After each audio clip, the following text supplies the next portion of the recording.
Doctor Aman ji. Radha Vallabh Shri Harivansh बाबा श्री हरिवंश महाराज जी। महाराज जी, सर्वशक्तिमान होते हुए भी भगवान भक्त के प्रेम से क्यों बन जाते हैं? आप प्रेम का प्रभाव ही ऐसा है कि जो भक्त और भगवान दोनों को अधीन रखता है। प्रेम ईश्वर का भी ईश्वर है। थोड़ा सा प्रेम करो तो इतना महान ईश्वर, देखो अर्जुन का रथ हाँक रहा है। इतना महान ईश्वर भक्तों की आज्ञा का पालन करने के लिए हाथ जोड़े खड़ा हुआ है।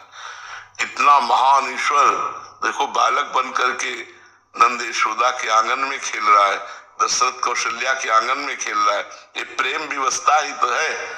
एक बार देवर्षि नारद जी भगवान के दर्शन करने नंदालय में गए तो पहले मोटी मोटी डेहरी होती थी, घर की देहली होती थी, मोटी देहली होती थी। तो नंद बाबा की मोटी देहली, लाल जी घुटनों के बल चल के गए तो चढ़ने की कोशिश की तो हाथ और छाती ऊपर और चरण उठ गए। अब बीच में टंग गए तो रोने लगे। और देवर्षि नारद जी भगवान के दर्शन करने गए थे तो देखा ये वो भगवान जिन्होंने अपना एक चरण बढ़ाया तो ब्रह्मलोक तक पहुंच गया। वामन रूप में, वामन अवतार में एक चरण बढ़ाया तो ब्रह्मलोक, वो डेहरी नहीं नाग पा रहे। तो उन्होंने कहा भगवान मैं उठा के आपको विराजमान कर दूं। तो बोले ये तुम्हारे लिए नहीं है, ये मैया के लिए है। और रोने लगे मैया मैया मैया। भागती हुई आई और दासियों को डांटा, रे मेरे लाला, और उठाकर।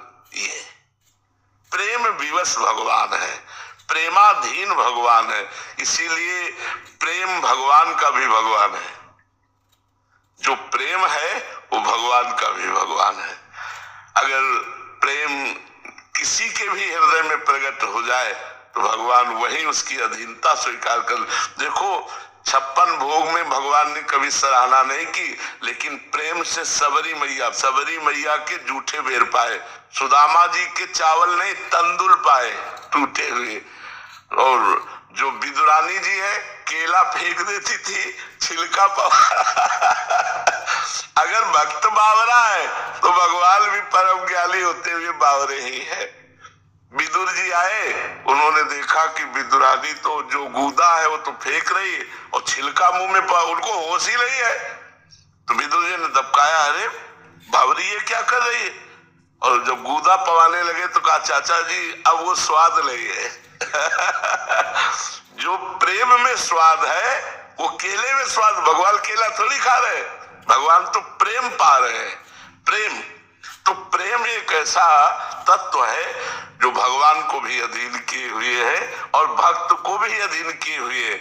और चराचर जगत में कोई ऐसा नहीं जो प्रेम को न जानता हो, प्रेम ना चाहता हो। कोई ऐसा नहीं है जो प्रेम। अच्छा कुत्ता है, आप पुचकारो, देखो पूछ डुला करके आपके चरणों में लिपटने की कोशिश करेगा, वो भी प्रेम प्रदर्शित करेगा। पशु पक्षी मनुष्य देवता भगवान सब प्रेम के अधीन है। सबको प्रेम की प्यास है। प्रेम एक ऐसा तत्व है जो सर्वोपरि तत्व है, जिसे भगवान भी प्रेम प्यासे हैं। भगवान भी चाहते हैं। कह रहे ना भाव का भूखा हूं मैं। भाव माने प्रेम ही तो है। प्रेम का भगवान भी कह रहे मैं भूखा हूं, मुझे प्रेम चाहिए। तो हम लोग तो भगवान के अंश है, तो हमको क्यों नहीं प्रेम चाहिए? पर जगत में प्रेम नहीं है। जगत में स्वार्थ है, काम है, राग है, आसक्ति है, प्रेम नहीं। प्रेम तो भगवान में सिर्फ है। अगर हम भगवत भाव से प्रेम करें तो प्रेम में इतनी ताकत है। भगवान भक्तों के चरण दबाए। भगवान भक्तों के लिए क्या क्या नहीं चरित्र भरे पड़े हुए हैं। देखो संधि दूत बन करके जा रहे हैं। अरे ब्रह्मांड नायक है, जो आदेश कर दे वही चले। संधि दूत बन के भगवान से दुर्योधन कह रहा सूजी अक्री लखी सवा, सुई की नोक बन नहीं दूंगा, और उन्हीं का सारा वैभव है अनंत ब्रह्मांड। तो भाई प्रेम एक ऐसा तत्व है जो भक्त और भगवान दोनों को अधीन किए हुए है। प्रेम विवश भगवान भक्तों के पीछे ऐसे डोलते हैं जैसे बछड़ा के संग गाय। भक्तन पाछे यो फिरत जो बछड़ा संगाए। आगे आगे भक्त जा रहा, पीछे पीछे भगवान जा रहे। जहां जहां मेरा भक्त चरण रखे वहां वहां रखो हाथ, पीछे पीछे मैं फिरूं कभी न छाड़ू साथ। भगवान प्रेम विवश भक्तों के अधीन हो गए, भक्तों के अधीन हो गए। ये प्रेम तत्व